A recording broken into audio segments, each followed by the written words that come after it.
एक important news, ठीक है। बहुत अभी आपने देखा आर ओ का मेंस हुआ, ठीक है।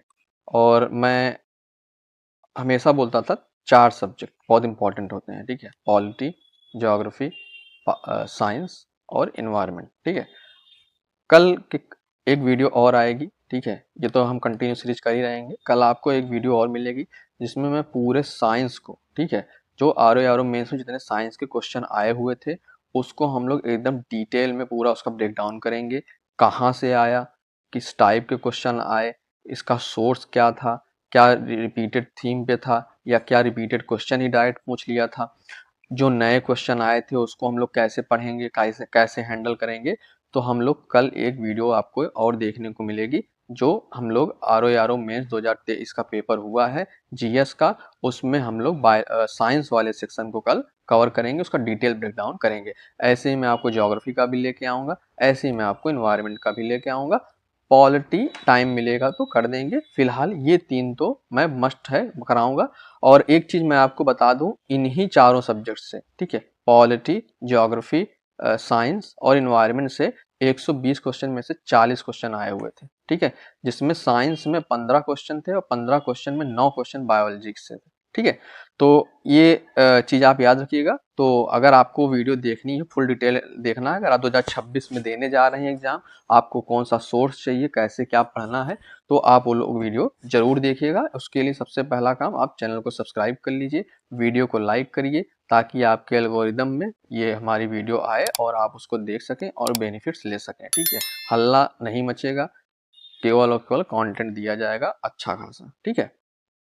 हम लोग सर्कुलेटरी सिस्टम पढ़ रहे हैं। सर्कुलेटरी सिस्टम में सबसे पहले मैंने पहला टॉपिक इसका सबसे मोस्ट इम्पॉर्टेंट ब्लड स्टार्ट किया था। काफ़ी क्वेश्चन इससे पूछे जाते हैं, ठीक है। और कई टाइप के इसमें ब्लड्स के टाइप होते हैं, ब्लड सेल्स होते हैं, प्लाज्मा क्या होता है, आरबीसी क्या होता है, ये सब काफ़ी कुछ होता है। तो हमने इसमें ब्लड क्या होता है, ब्लड का फंक्शन क्या होता है, और ब्लड जो है कितने टाइप का होता है, ठीक है। 2 टाइप का मैंने पढ़ा था, एक प्लाज्मा, एक ब्लड सेल्स, ठीक है। तो हमने प्लाज्मा कवर कर लिया क्या होता है, और ब्लड सेल्स में हमने आरबीसी तक कवर किया था। उसके बाद हमको ब्लड सेल्स में डब्ल्यूबीसी पढ़ने हैं और एक लास्ट छोटा सा टॉपिक प्लेटलेट्स के बारे में पढ़ना है, ठीक है। तो आज हम लोग इतना पढ़ेंगे, एक ओवरव्यू लेते हैं, ठीक है। उससे पहले एक वार्निंग, आजकल आपको यूट्यूब पे शॉर्ट्स में, ठीक है, या वीडियो में, जब से कैलेंडर आया हुआ है, एग्जाम लेट हो गया है, पोस्टपोन करना चाहिए, जून में कराना चाहिए, जुलाई में कराना चाहिए, ठीक है, ये बहुत हल्ला मचा हुआ है। देखो, एग्जाम जब भी होगा सवाल आएगा उसमें, ठीक है। सवाल कौन सा आएगा, जो सिलेबस में लिखा हुआ है, और जो सिलेबस में लिखा हुआ है वो कौन पढ़ा रहा है, कैसे पढ़ा रहा है, उस पर आपको ज़्यादा ध्यान देना है। एग्जाम पोस्टपोन होगा तब भी 2 महीना पहले पता चल जाएगा, एग्जाम नहीं पोस्टपोन होगा तब भी आपको पता चल जाएगा। वहाँ क्वेश्चन ये नहीं पूछेगा कि एग्जाम कब पोस्टपोन हुआ था, किस डेट को हुआ था, कैलेंडर कब जारी हुआ था, ये नहीं पूछेगा। वहाँ क्या पूछेगा कि ब्लड के कितने टाइप होते हैं, ठीक है। तो इसलिए पढ़ो, बस इधर उधर ज़्यादा दिमाग ना लगाओ, केवल और केवल पढ़ाई करनी है हमको, ठीक है। तो स्टार्ट करते हैं हम लोग डब्ल्यूबीसी से। हाँ, एक और इम्पोर्टेंट न्यूज़ एक इम्पोर्टेंट चीज़ बता दूं मैं आपको। टेलीग्राम अगर आपने हमारा अभी तक ज्वाइन नहीं किया है ना, तो उसको आप ज्वाइन कर लो। जो मैं यहाँ क्लास में बताता हूँ, ठीक है, उसको वहाँ मैं एमसीक्यू के फॉर्मेट में वहाँ मैं क्वेश्चन पोस्ट करता हूँ, और क्वेश्चन उसी हिसाब से मैं फ्रेम करता हूँ जैसे एग्जाम में आते हैं, जैसे नए पैटर्न पे आ रहा है। ऑप्शन भी उसी हिसाब से सेट होते हैं, ठीक है। डेली 10 क्वेश्चंस होते हैं, आप उसको अटेम्प्ट करिए, आपका रिवीजन उससे अच्छा होगा अगर आपको पहले से पता है। और अगर आपको नहीं पता है तो आप क्लास करके वो वहाँ से आप क्वेश्चन सॉल्व कर सकते हैं, ठीक है। तो कर लीजिएगा टेलीग्राम ज्वाइन। और टेलीग्राम ज्वाइन जो किए हैं उनके लिए भी एक न्यूज़ मैं बता दूं कि टेलीग्राम ज्वाइन कर लेने से 10 ना एग्जाम नहीं निकलता है। उनकी पीडीएफ इकट्ठा कर लो, उनकी पीडीएफ इकट्ठा कर लो। अगर आपके पास 10 सवाल आ रहे हैं और 10 मिनट, 10 सवाल को करने में मुश्किल से 5 मिनट लगेंगे, अगर आपके पास 5 मिनट नहीं है कि उस क्वेश्चन को आप सॉल्व करो, तो फिर वही है कि 2-2 घंटा 3-3 घंटा रील देखिए आप, वही होगा, ठीक है। तो बस टेलीग्राम ज्वाइन ही कर पाएंगे, पढ़ाई नहीं हो पाएगी, ठीक है। तो ये सब थोड़ी बातें हो गई, और अब हम लोग शुरू करते हैं जो आज हमको पढ़ना है, ठीक है। तो हमने बताया था कि ब्लड्स में जो है रेड बोन मैरो से ब्लड का फॉर्मेशन होता है, उसमें एक हिमेटोपोएटिक स्टेम सेल्स होती हैं। क्या होती हैं इससे कोई मतलब नहीं है आपको, इतना याद रखना है रेड बोन मैरो से होता है, ठीक है। और बहुत पूछ दे तो हीम, हीम मतलब हमने पढ़ा था हीमोग्लोबिन ना, तो ऐसे कनेक्ट कर लेना, हीम ब्लड, ठीक है। तो कुछ ब्लड वाली होगी तो हो सकता है वहीं से हो हिमेटोपोएटिक सेल्स, ठीक है, स्टेम सेल्स होती हैं, ठीक है। स्टेम सेल्स क्या होती हैं, काफी डिटेल टॉपिक है, कभी पढ़ा जाएगा इसको। तो इससे आपकी व्हाइट ब्लड सेल्स बनी, रेड ब्लड सेल्स बनी और प्लेटलेट्स बनी। ये हमने ब्लड सेल्स पढ़े हुए थे, जिसमें आरबीसी कवर हो गया है, व्हाइट ब्लड सेल्स और प्लेटलेट्स कवर करना है, उसको आज हम लोग यहाँ पे करेंगे, ठीक है। तो सबसे पहले हम लोग स्टार्ट करेंगे किससे, हमारा जो बचा हुआ है व्हाइट ब्लड सेल्स या WBC, ठीक है। मोस्ट इंपॉर्टेंट होते हैं ये भी, इनका भी काफी बॉडी में फंक्शन होता है, ठीक है। क्या होते हैं इनका फंक्शन, क्या होता है, कितने टाइप के होते हैं, ग्रेन्यूल्स क्या होते हैं, अग्रेन्यूल्स क्या होते हैं, ठीक है। वो सब हम लोग यहाँ पे इसको एक एक करके बॉडी में पढ़ेंगे, ठीक है। तो सबसे पहले आप ये जान लीजिए, हाँ एक चीज और, जो मैं बोल रहा हूँ उसको आपको नोट्स खुद बनाना है, ठीक है। एक एक लाइन का नोट्स बनाइए, 1-2 पेज में सब चीजें कवर हो जाएंगी, पूरा ब्लड वाला टॉपिक, ठीक। तो सबसे पहले व्हाइट ब्लड सेल्स, ठीक है। ये मेन इनका जो फंक्शन है ना, इनका मेन फंक्शन है इम्यून सिस्टम को हमारे फंक्शन करना, ठीक है। तो ये मेनली किसमें इन्वॉल्व होती है, हमारी बॉडी को प्रोटेक्ट करने में। अब प्रोटेक्ट किससे करेंगी, मिसाइल या बुलेट से नहीं, ठीक है। जो डिजीज या जो फॉरेन पार्टिकल्स होते हैं, वायरस, बैक्टीरिया, जो पैरासाइट्स होते हैं, उनसे हमको ये व्हाइट ब्लड सेल्स जो है वो प्रोटेक्ट करती है, ठीक है। और अगर इनका फॉर्मेशन मैंने देखें तो मैंने आपको ऊपर बताया इनका फॉर्मेशन जो है वो रेड ब्लड सेल्स में होता है, और सॉरी रेड ब्लड सेल्स नहीं, बोन मैरो में होता है, और बोन मैरो के हिमेटोपोएटिक स्टेम सेल्स में होता है, ठीक है। तो हमने एक आरबीसी में एक चीज पढ़ा हुआ था, आरबीसी एक सेल है, ठीक है। और मैंने आपको सेल वाले चैप्टर में बताया है, अगर सेल है तो उसमें न्यूक्लियस होता है, लेकिन ह्यूमन रेड ब्लड सेल्स में मैंने बताया था और मैमल्स में वो आरबीसी में न्यूक्लियस प्रेजेंट नहीं होता है। क्यों नहीं प्रेजेंट होता है, क्योंकि अगर न्यूक्लियस प्रेजेंट रहेगा, ठीक है, मान लीजिए एक सेल है और उसमें न्यूक्लियस है, ठीक है, तो उस न्यूक्लियस जो है ना उस सेल्स को थोड़ा जगह ऑक्युपाइड कर लेगा, तो इसमें जो है हीमोग्लोबिन की जो बाइंडिंग होती है ना वो फिर कम हो जाएगी, क्योंकि जगह ही नहीं बचेगी सेल्स में। इसलिए रेड ब्लड सेल्स आरबीसी में न्यूक्लियस नहीं पाया जाता था। एग्जाम्पल एक्सेप्शन में मैंने दो आपको बताया था, अगर आपको याद हो तो कमेंट करके आप बता सकते हो, ठीक है। लेकिन सबसे main difference white blood cells में आपको न्यूक्लियस जो है वो देखने को मिलेगा, ठीक है, न्यूक्लियस आपको देखने को मिलेगा। अभी जो मेंस का पेपर हुआ है 2023 आरओ का, अभी कुछ दिन पहले, उसमें WBC से एक क्वेश्चन आया हुआ था, मैं आपको बताऊंगा उस कौन सा क्वेश्चन था, ठीक है। तो ध्यान से सुनिएगा तब तक, ठीक। अब अगर व्हाइट ब्लड सेल्स देखें कि ब्लड में कितने पाए जाते हैं, तो बहुत ज्यादा इनका परसेंटेज नहीं होता है, 1% 0.7% तक का इनका होता है, लेकिन बस इनका मेन काम क्या है, ये इम्यूनिटी पे डिपेंड करते हैं, ठीक है। अगर इनकी काउंटिंग देखें तो ज्यादा से ज्यादा 4000 से लेके ये 11000 पर माइक्रोलीटर ऑफ ब्लड जो है ये पाई जाती है, ठीक है। और इनकी जैसे मैंने आरबीसी की बताया था, इसकी लाइफ टाइम जो है 100 to 120 डेज के बीच के आसपास होती है। व्हाइट ब्लड सेल्स की आपको इतनी ज्यादा एज नहीं देखने को मिलेगी, ठीक है। ये कुछ घंटे या कुछ दिनों में ही खत्म हो जाते हैं।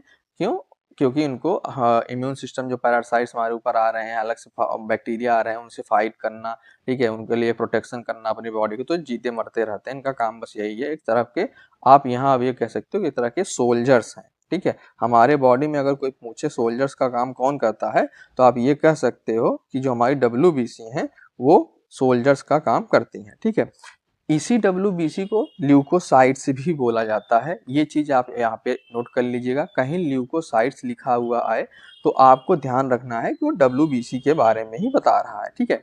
तो ये स्ट्रक्चर की बात हो गई, फंक्शन की बात हो गई, मैंने बता दिया कि इन्फेक्शन से फाइटिंग करता है, क्लीनिंग और डैमेज जो सेल्स होती हैं उनको ये खा के हमारे बॉडी को, जो सेल्स डेड हो गई हैं, उनको ये खा के क्लीनिंग का काम भी करता है बॉडी में, ठीक है।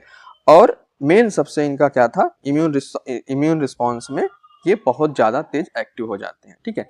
अब WBC में आपको दो टाइप मिलेंगे, ठीक है। मैंने कल बताया था आपको एक इमेज, ठीक है, यहाँ ये वाला इमेज देखिए। WBC में आपको दो टाइप मिल रहे हैं, एक ग्रेनुलोसाइट्स, एक अग्रेनुलोसाइट्स, ठीक है। अब ये दोनों टाइप में क्या है, तो ग्रैनुलोसाइट मतलब जिसमें ग्रैन्यूल्स पाए जाएंगे, जिसमें नहीं पाए जाएंगे वो अग्रैनुलोसाइट्स हो गए, ठीक है। याद करने का तरीका भी मैंने क्या बताया था, बेन, ठीक है, बेन 10 मूवी सीरीज देखते थे हम लोग कार्टून बचपन में, ठीक है। तो बेन से आपको याद रखना है कि बेसोफिल, एसिनोफिल्स और न्यूट्रोफिल्स ग्रैनुलोसाइट्स हैं, और अग्रैनुलोसाइट जो है वो लिम्फोसाइट और मोनोसाइट है, या जो बच्चे फिर वो अग्रैनुलोसाइट्स हो जाएंगे। पीछे से हो सकता है कुछ आज बैकग्राउंड से आवाज आ रही हो, ठीक है, तो इसको इग्नोर करिएगा, मैं डिनॉइस करने का ट्राई करूंगा, और आवाज क्लियर आएगी उतनी आपको, ठीक है। तो ग्रैनुल्स क्या होते हैं, अगर ग्रैनुलोसाइट से ग्रैनुल्स प्रेजेंट है क्या होते हैं, तो ग्रैनुल्स मेनली जो होते हैं ना वो एंजाइम्स के सैक्स होते हैं, ठीक है। कोई एक सेल है, उसमें ऐसे छोटे छोटे छोटे छोटे छोटे छोटे ऐसे डॉट डॉट जैसे स्ट्रक्चर जिसमें एंजाइम्स भरे हुए हैं, यही एंजाइम्स जो है अपना फंक्शन करते हैं हमारी बॉडी को प्रोटेक्ट करने में, ठीक है। तो ये ग्रैनुलोसाइट्स हो गया और यही अग्रैनुलोसाइट्स हो गया, ठीक है। अब एक एक करके जितने ग्रैनुलोसाइट्स हैं और अग्रैनुलोसाइट्स हैं उसको हम लोग पढ़ते हैं कि क्या उनका मेन फंक्शन होता है, क्या उनका की रोल होता है, कैसे होता है। तो आपको करना क्या है, एक आप पेज लीजिए और उसमें टेबल बनाइए, ठीक है। एक जगह लिखिए WBC टाइप, ठीक है। एक जगह एक कॉलम और बनाइए, उसमें लिखिए कि अप्रॉक्सीमेट कितना % WBC जो है वो प्रेजेंट होता है, ठीक है। और उसके बाद एक सबसे मोस्ट इंपॉर्टेंट कॉलम की रोल, ठीक है, उस एक पर्टिकुलर सेल्स का क्या रोल होता है, ठीक है। तो ये ऐसे आप 3 कॉलम बना लेंगे, उसी में आपको पूरा कंपैरिजन हो जाएगा, कहीं कुछ इससे ज्यादा नहीं पूछेगा, सवाल इसी से सही हो जाएंगे, गारंटी दे रहा हूँ, ठीक है। तो शुरू करते हैं। तो सबसे पहले अगर हम लोग WBC में याद करें तो सबसे पहले हमारा काम क्या होगा, न्यूट्रोफिल्स के बारे में हम लोग बात करेंगे, ठीक है। तो न्यूट्रोफिल्स जो है ये हमारे WBC में सबसे ज्यादा अगर क्वांटिटी किसी की है 55 to 70% अगर हम कहें, तो इस पे आपको नहीं जाना है, वेरी कर सकता है ये डेटा, ठीक है। लेकिन कुल मिला के 55 से 70% जो है वो हमारे बॉडी में क्या पाए जाते हैं, न्यूट्रोफिल्स पाए जाते हैं।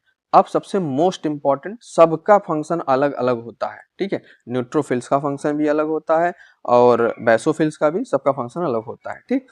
तो न्यूट्रोफिल्स का सबसे मेन इंपॉर्टेंट काम क्या है, ये सबसे पहले रिस्पॉन्डर्स होते हैं, ठीक है। सबसे पहला रिस्पॉन्स इनका ही होता है। किस चीज के लिए रिस्पॉन्स करते हैं, जो बैक्टीरिया या फंगल इन्फेक्शन हमारे बॉडी में होता है, ठीक है। जैसे मान लीजिए आपको एक बैक्टीरिया आपके बॉडी में घुस गया, ठीक है।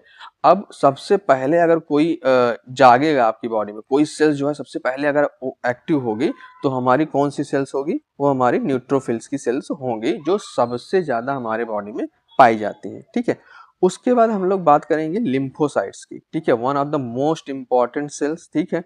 उस ये हमारे बॉडी में 20 से 40% का काम करती हैं, ठीक है। अभी हम लोग इसका केवल की रोल देख रहे हैं और कितना पाया जाता है, इसका स्ट्रक्चर हम लोग बाद में देखेंगे, क्योंकि स्ट्रक्चर से ज्यादा क्वेश्चन नहीं आता है, इसका फंक्शन क्या है ना, फंक्शन एप्लीकेशन क्या है उससे ज्यादा क्वेश्चन आता है, इसलिए मैं इसको आपको एप्लीकेशन बहुत अच्छे से कॉलम वाइज पढ़ा रहा हूँ, आप उसको उसमें एक एक करके ऐड करते जाइएगा, ठीक है। तो लिम्फोसाइट्स, लिम्फोसाइट में आपको एक नीचे वहां ब्रैकेट में लिख लेना है, लिम्फोसाइट जो है टी सेल्स और बी सेल्स से मिलके बनी होती हैं। क्या होती हैं मैं डिटेल में बताऊंगा, पहले इसको कंप्लीट करते हैं। तो ये 20 से 40% होती हैं, और इनका मेन जो है, तो ये वही फिर इनका इम्यून रिस्पांस में सबसे ज्यादा, ठीक है। तो इनका मेन रिस्पांस जो होता है, ये वायरल डिफेंस को से हमको प्रोटेक्ट करती है। जैसे हमने ऊपर पढ़ा बैक्टीरिया और फंगल इन्फेक्शन से, ऐसे ये वायरल इन्फेक्शन या वायरस से जो इन्फेक्शन होते हैं उससे हमको प्रोटेक्ट करती हैं। और one of the most important चीज, ये एंटीबॉडी का प्रोडक्शन करती हैं, ठीक है। तो ये याद रखना है कि लिम्फोसाइट जो है वो एंटीबॉडी का प्रोडक्शन करता है, और ये हमको लॉन्ग टर्म इम्यूनिटी देता है। अब एंटीबॉडी क्या होती है, एंटीबॉडी होती है, जैसे मान लो कोई एक एंटीजन आया, ठीक है। एंटीजन मान लीजिए जैसे अभी कोविड था, ठीक, तो कोरोना वायरस था, मान लीजिए हमारे बॉडी में वो एंटर हुआ। अब सेल्स को क्या होता है, उनको दिखता है कि अरे ये तो हमारे हमारे सेल्स का नहीं है, हमारे बॉडी पार्ट का नहीं है, इसका स्ट्रक्चर हमारे जैसा नहीं है, ठीक है। तो उसको क्या समझता है, एक फॉरेन पार्टिकल समझता है, या ऐसे कह सकते हैं कि ये हमारे यहाँ का नहीं है, तो इसको चलो मार देते हैं, ठीक है। तो इसको चलो मार देते हैं। तो एंटीजन के, ठीक है, जो एंटर किया, जो फॉरेन पार्टिकल्स हमारे बॉडी में एंटर हुआ उसको बोला गया एंटीजन, और उसको खत्म करने के लिए, उसको किल करने के लिए, उसको डेड करने के लिए जो हमारी बॉडी से केमिकल रिलीज हुआ उसको हम लोग बोलते हैं एंटीबॉडी, बॉडी, ठीक है। तो एंटीजन और एंटीबॉडी का मतलब ये होता है, आपको इतना बेसिक ये पता होना चाहिए, ठीक है। तो लिम्फोसाइट का काम ये हो गया कि हमारे की जो एंटीबॉडी का प्रोटेक्शन करता है, वायरल इन्फेक्शन से हमको बचाता है, ठीक है।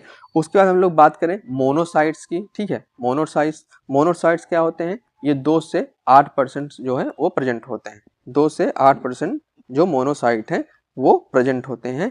इसी मोनोसाइट्स पे अभी आरओ में क्वेश्चन आया हुआ था जो मेंस का हुआ था।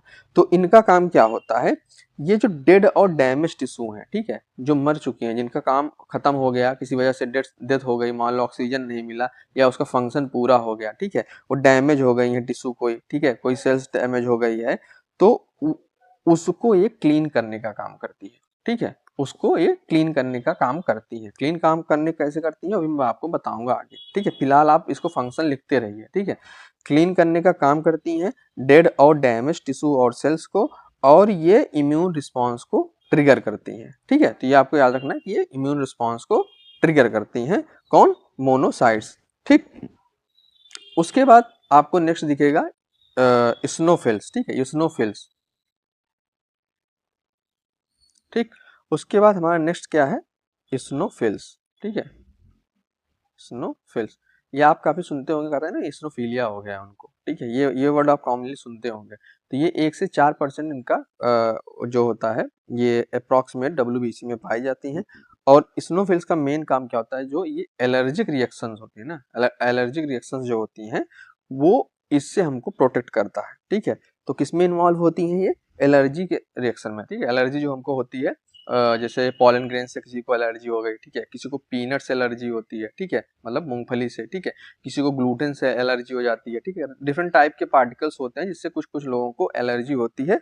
तो उसमें अगर कोई रिस्पॉन्ड करता है तो वो कौन सा रिस्पॉन्ड करता है, स्नोफिल्स, ठीक है। तो अगर आपके बॉडी में स्नो सीबीसी आप कराते हो, ठीक है, कॉमन ब्लड जो कंप्लीट ब्लड काउंट का आप टेस्ट कराते हो, अगर उसमें स्नोफिल्स आपका बढ़ा हुआ दिखे, इसका मतलब है कुछ एलर्जी से रिलेटेड चीजें जो हैं हो रही हैं आपके, ठीक, ठीक है। उसके बाद नेक्स्ट जो हमारा है बैसोफिल्स, ठीक है, बैसोफिल्स, ठीक, बैसोफिल्स। बैसोफिल्स क्या होती हैं, ये केवल 1 से 2% से भी कम पाई जाती है, सबसे कम अगर हो तो बैसोफिल्स पाई जाती हैं। इनका मेन काम क्या है, ये एक प्रोडक्ट रिलीज करती है, इसका नाम होता है हिस्टामीन, ठीक है, हिस्टामीन या हिस्टामाइन जो भी आप कहो, ठीक है। तो ये केमिकल रिएक्शन, ये केमिकल्स होते हैं जो एलर्जिक और इन्फ्लामेशन रिएक्शन में प्रोड्यूस होते हैं, ठीक है। तो अगर पूछे हिस्टामीन का प्रोडक्शन कब होता है, तो आपको लगा के आना है एलर्जी जैसी चीजें कोई होती हैं तब आपको हिस्टामीन का प्रोडक्शन देखने को मिलेगा, ठीक है। अगर आपको बोले बैक्टीरिया का इन्फेक्शन हो गया है तो क्या हिस्टामीन रिलीज होगा, नहीं, ठीक है। आपको हिस्टामीन रिलीज होता हुआ कब दिखेगा, जब आपको एलर्जिक रिएक्शंस होंगी, ठीक है। तो ये हमने जितने टाइप के डब्ल्यूबीसी होते हैं उनका हमने मेन फंक्शन जो था और उनका कितना परसेंटेज होता है वो हमने यहाँ पे पढ़ लिया, ठीक है।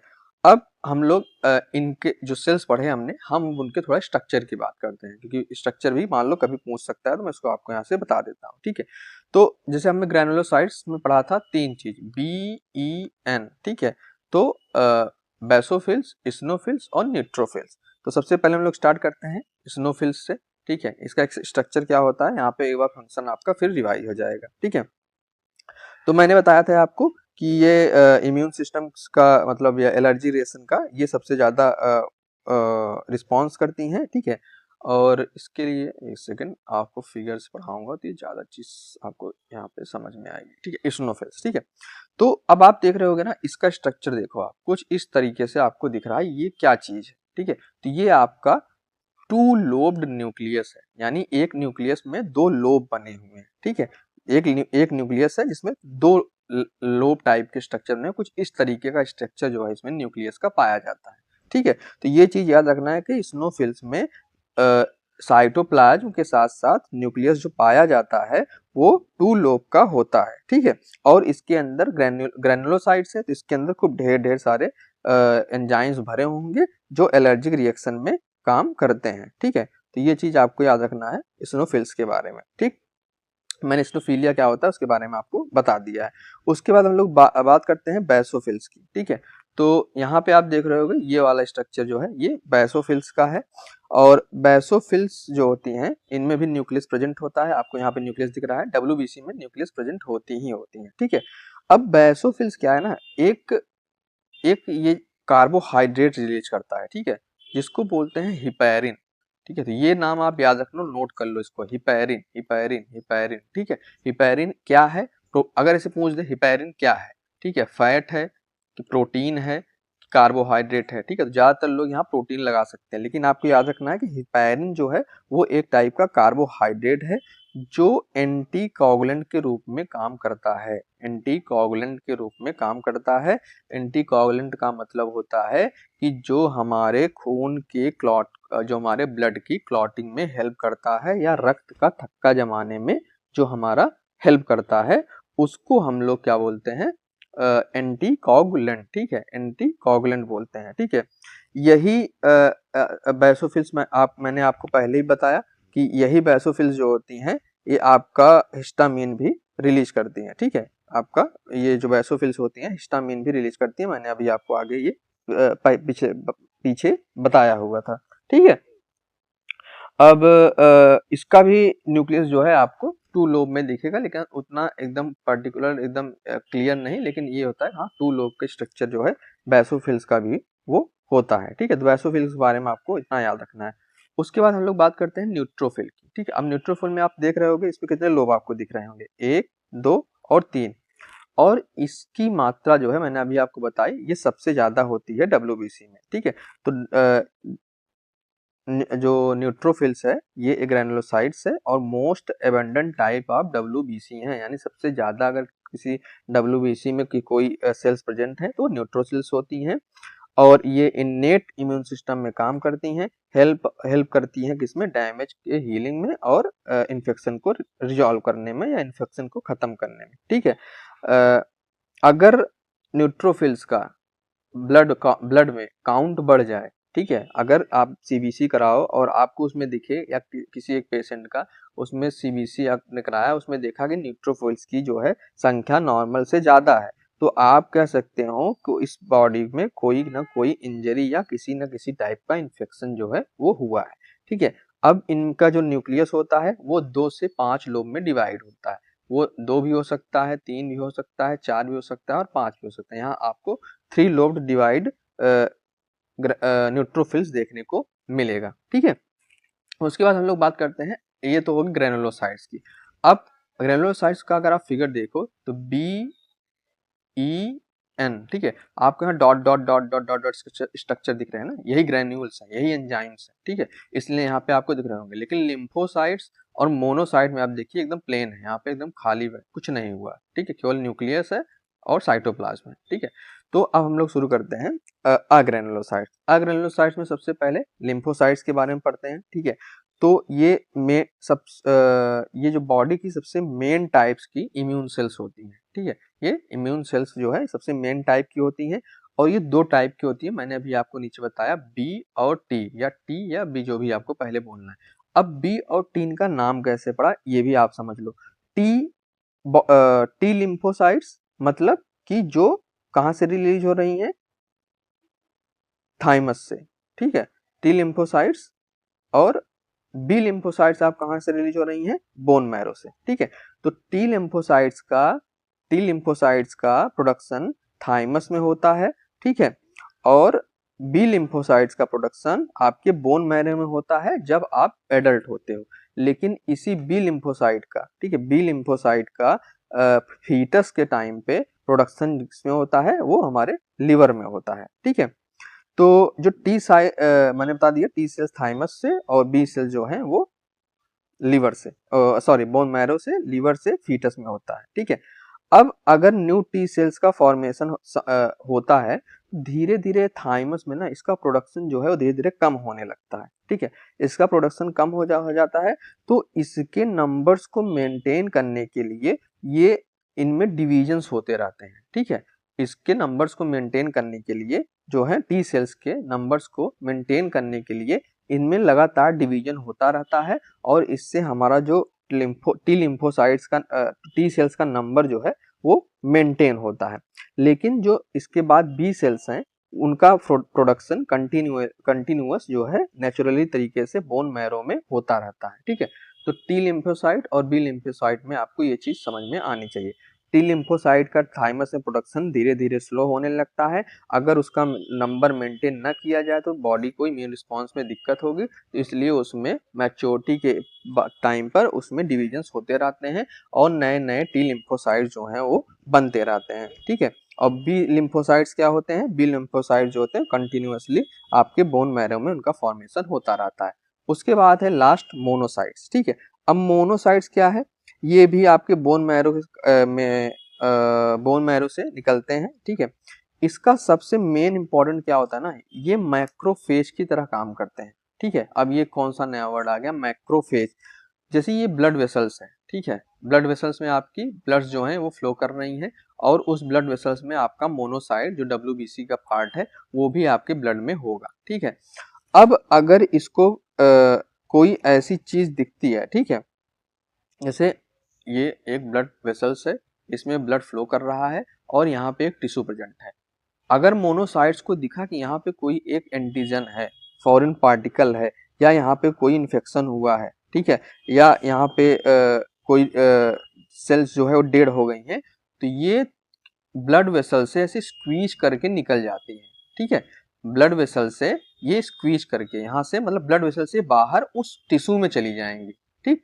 एक सेकंड में इसको पेन से यहाँ पे क्लियरली बना दे रहा हूँ, ठीक है। ये आपकी ब्लड वेसल्स है, ठीक। यहाँ पे आपका ब्लड का फ्लो हो रहा है, ठीक है। ब्लड के फ्लो में आपका मोनोसाइट भी प्रेजेंट है, ठीक है।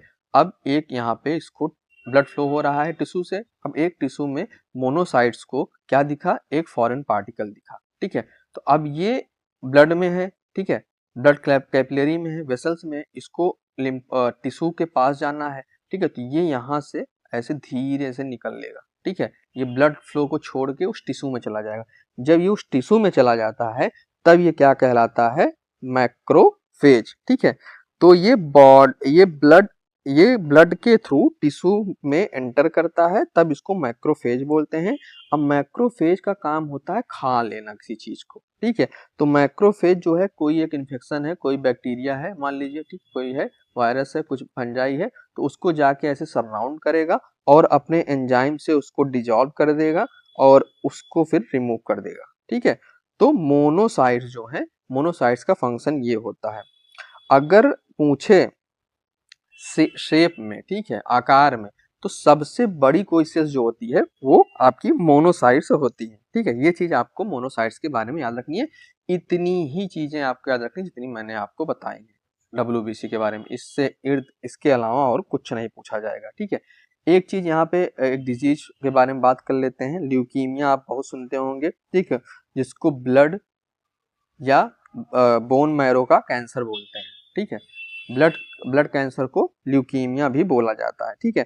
अब ल्यूकीमिया में क्या होता है कि ओवर प्रोडक्शन हो जाता है एबनॉर्मल तरीके से इन्हीं WBCs का, ठीक है। अगर इन एबनॉर्मल तरीके से आपके ब्लड में WBC की मात्रा बहुत तेजी से बढ़ने लगे तो उसको हम लोग बोलते हैं ब्लड कैंसर, या जिसको निमोनिया ल्यूकीमिया भी बोलते हैं, ठीक है। तो ये एक टाइप का ये इम्यून सिस्टम रिस्पॉन्स ही होता है, ठीक है, डिफेंड करने के लिए बॉडी को एक इन्फेक्शन से बचाने के लिए, ठीक है। अब वो कोई भी रीजन हो सकता है, किसी भी रीजन से मान लो एक बैक्टीरिया वायरस एंटर हुआ जिससे वो कैंसर कॉजिंग है, ठीक है। तो उसको किल करने के लिए इतनी ज्यादा WBC बनेगी कि उनकी ही मात्रा ज्यादा हो जाएगी। और आप सोचिए कि अगर ब्लड में WBC की मात्रा ज्यादा हो गई तो RBC कहाँ जाएंगी? RBC भी तो उसी में है ना। अगर RBC कम होने लगेंगी तो ऑक्सीजन भी बॉडी को कम मिलने लगेगा, हर सेल्स को ऑक्सीजन भी नहीं मिलेगा। तो इसलिए ये जो है खतरनाक बीमारी होती है, ठीक है। तो ये WBC से रिलेटेड एक डिजीज थी और इसके बारे में मैंने आपको बता दिया, ठीक है। नेक्स्ट इसमें हमने यहाँ पे पढ़ा था कि एक और चीज होती है ब्लड सेल्स में, प्लेटलेट्स जिसको बोलते हैं, ठीक है। प्लेटलेट्स के बारे में आप काफी सुनते होंगे। जब जब उस डेंगू फैलता है तब तक आप प्लेटलेट्स का नाम खूब सुनते होंगे, जब डेंगू का सीजन आता है तो, ठीक है। तो ये छोटी सेल्स होती हैं, बहुत टाइनी सेल्स होती हैं, ठीक है। और ये इनका भी फॉर्मेशन कहाँ होता है? बोन मैरो में होता है। तो यहाँ पे आपको एक चीज याद रखनी है, इनके बारे में, किसके बारे में, टी सेल्स के, सॉरी प्लेटलेट्स के बारे में, कि इसको थ्रोम्बोसाइट्स भी बोलते हैं, ठीक है, थ्रोम्बोसाइट्स।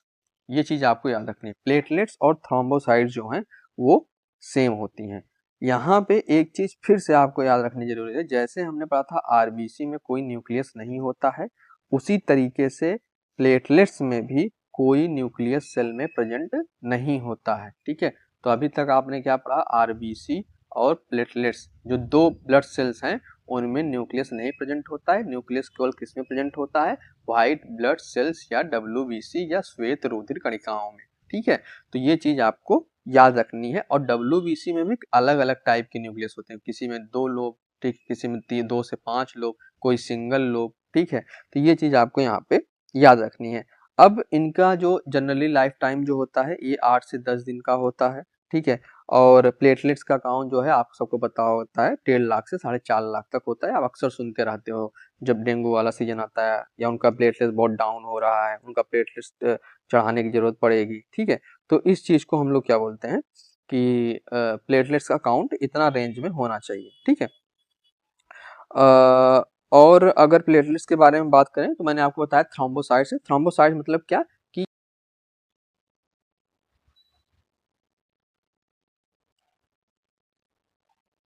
ठीक, तो आपको याद रखना है ये थ्रोम्बोसाइट्स है। थ्रोम्बोसाइट्स का क्या मेन फंक्शन होता है कि बॉडी को हेल्प करती है क्लॉट डेवलप करने में और ब्लीडिंग को स्टार्ट करती है। कहीं अगर आपको बॉडी में कट लग गया है, वहाँ पे ब्लीडिंग होगी, तो ये ब्लड प्लेटलेट्स आएंगी वहाँ पे और उसको वहाँ पे क्लॉट बना के आपका जो है वो उस कट को, उस वुंड को, उस जगह को वहाँ पे अच्छे से हील कर देंगी, ठीक है।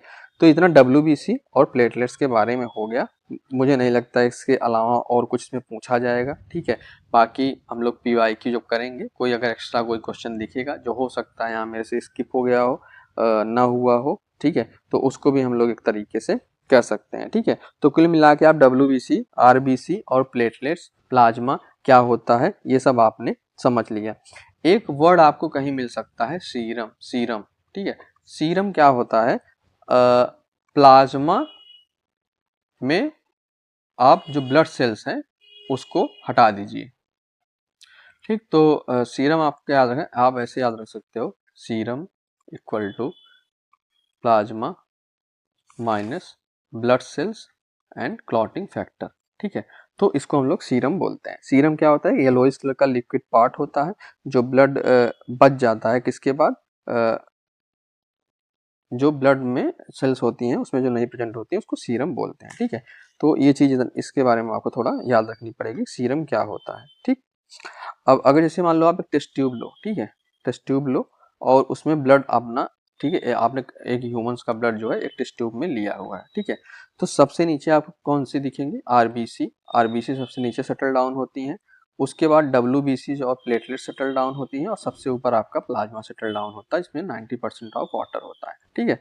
तो ये चीज आपको ब्लड से रिलेटेड इतनी चीजें आपको पता होनी चाहिए थी और इसमें कुछ नहीं है बताने को, और इतने टाइप के ही सिंपल क्वेश्चन आए हुए हैं, ठीक है। बाकी पीवाईक्यू जब करेंगे कोई क्वेश्चन अलग दिखेगा तो हम लोग उसको वहाँ कवर करेंगे, ठीक है।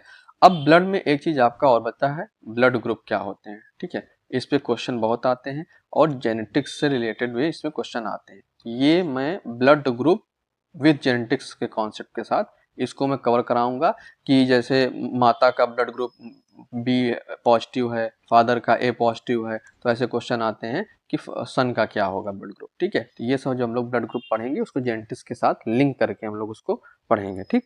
तो फिलहाल यहाँ पे ब्लड वाला चैप्टर जो है हमारा कंप्लीट हुआ है। सर्कुलेटरी सिस्टम का एक पार्ट हमने पढ़ा है।